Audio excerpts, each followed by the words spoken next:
এইফালে আজি ৰবিবাৰ বুলি ৰাতিপুৱাৰ পৰা বেলেগ কাম নাই। লক্ষীৰা পঢ়োৱা কাম ডিউটি নাই। এইফালে এইটো ঘৰত ডাঙৰ ডিউটি পঢ়োৱা কাম। এইয়া ৰাতিপুৱাৰ পৰা পঢ়িয়ে আছোঁ, পঢ়া নহয়হে নহয়। ঐ ভালকৈ পঢ়।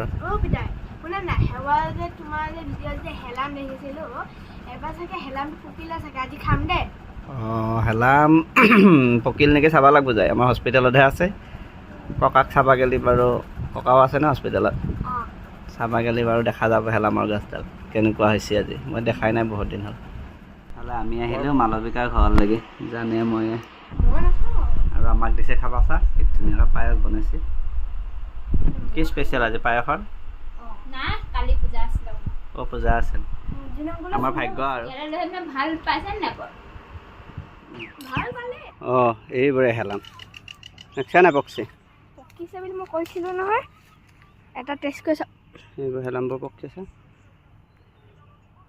গোটেই হেলামখিনি পকিছে এতিয়া, আৰু বাকী আছে জান। আধা লৈ লোৱা, আছে মজা।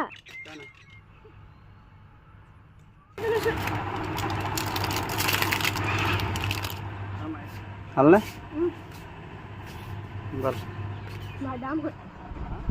আৰু আমি আজি এইকেইটা লৈ আহিলোঁ হেলাম। বেছি অনা নাই কাৰণ ভালকৈ পকবা আৰু অকণমান লাগে। আৰু এতিয়া নিমখ লগে লগে বৰ ধুনীয়া একদম খাবলৈ।